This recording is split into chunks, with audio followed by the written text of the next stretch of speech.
What up, y'all? It's Crew, also known as Araneae Storm, checking in for the Pluto series. Pluto in Leo, to be exact, to my Pluto and Leo generation. My name is, once again, Araneae Storm. I am your Cosmic Rootwork astrologist, specializing in Mars activations, as well as North Node and South Node consultations. So if you would like to book a personal reading with me, you can hit me up at araneastorm.wix.com/info, and you can find me on all social media at Araneae Storm. Mars activations, tapestries, artwork, all available with the links down below. So y'all make sure y'all go check this out. We're going to just jump right into it. We're going to talk about Pluto a little bit, and then we're going to talk a little bit about how these two energies, be mixy and all that kind of stuff. So once again, if you are following along, if you are not a generation Pluto and Leo, it's all good. You can still follow along for the ride. Let's get into it without further ado. So we talk about the energy of Pluto. Okay, this is actually rulers over Scorpio energy, right? So this is the energy or the planet, I should say, that is here to transform, and it can be definitely transformative and something that can be destructive, but it can also be something that can basically rebuild itself up. The phoenix rising out the ashes, coming out anew, reborn, refurbished. You feel me? I can't even say refurbished really, but really, okay? This is new shit, you feel me? This is also the energy, Pluto energy can be very cold. The planet of Pluto is very cold, right?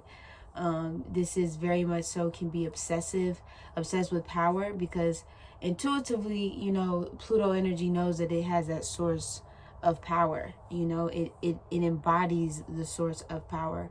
Why Scorpio, when people meet Scorpio, or people with strong or heavy Scorpio energy, people can naturally pick up on the Scorpion presence, and more so in the sense of their own personal will and their own personal power, the Phoenix, right? So when you have the energy of Pluto, and Pluto means a lot more other things, like I said, y'all, this is just generalization. We'll get deeper into the actual history of Pluto, and then we'll talk about the planet in itself and things like that. I still haven't seen my Patreon account. I'm not sure if it's been approved yet. I haven't got the email, so we just gonna have to roll with it and just see what happens. I'll definitely update y'all when it's available. But it will be Patreon at Araneae Storm if y'all want to check that out. But so we talk about the energy of Pluto, like I said. This could also be a source of control, right? Pluto, if we're talking about Pluto, right, and Pluto Capricorn right now, before we move to Pluto in Aquarius, right?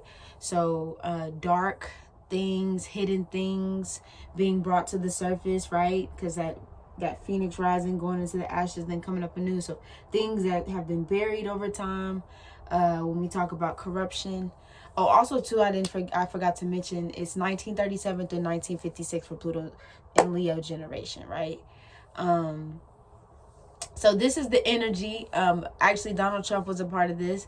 I'm not here to throw shade on Donald Trump. I'm not here to be all on it. But I just want to let y'all know, like, the energy that we're working with here, especially since we're talking about this current state of the world, and just in a sense of this obsession with leadership, right? How we talked about Pluto being the planet of, when somebody can be fixated on something. Scorpio is fixed, it's a fixed sign, fixed water, so it kind of pours all its energy. It can pour all its energy into something.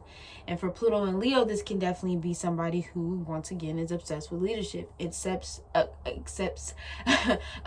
with the notion of people wanting to follow, obsessed with people in the notion of wanting to be engaged, obsessed, This is Pluto in a Leo energy. The baby boomers. We aren't even in a Mercury retrograde yet, okay? So just follow along. We ain't even in the baby boomer section, or not baby boomer section. Mercury retrograde. My bad, y'all. Mars is still in Gemini until a couple more days. So just like I've been telling y'all in other videos, just follow along with me. My Mars is Gemini, so follow with me. So these are natural born leaders, right? Or the idea of a natural born leader within this generation per se.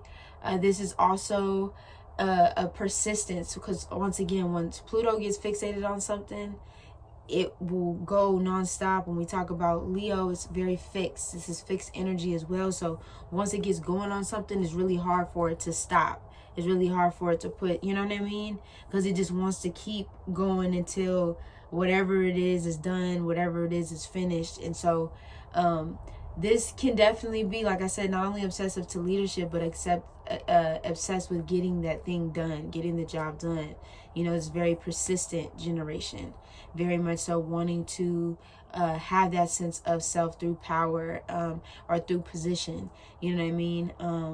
Definitely that. Also too, haters gonna hate is what I put on there as well, because this is also this energy too, this generation, and also transmutation through the arts and kids.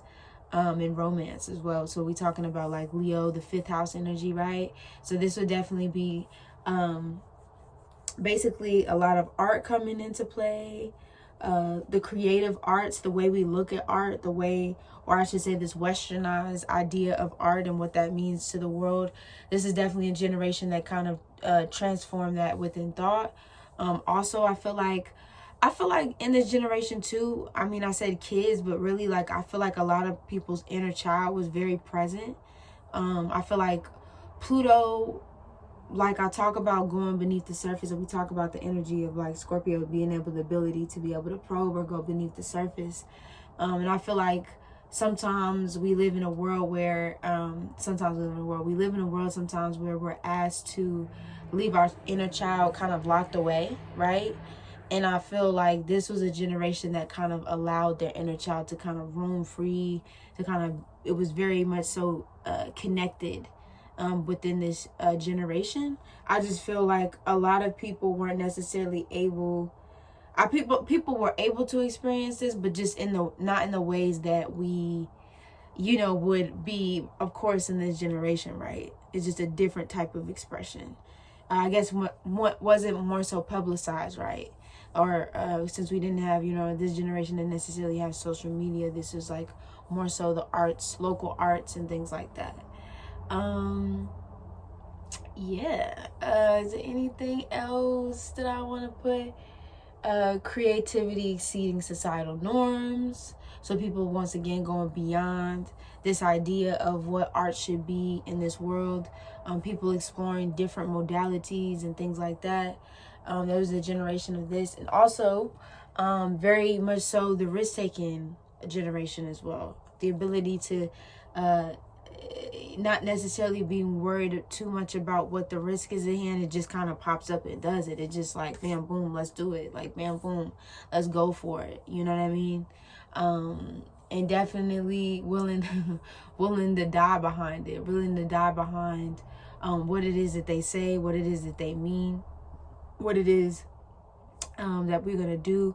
But I do want to bring back to the fact of what I said in the beginning of just this obsession with leadership and this obsession with power.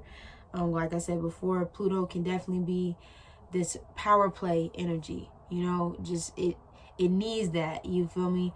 I think one example that I could bring up that just popped in my head was I was watching this podcast. It's called Earn Your Leisure. And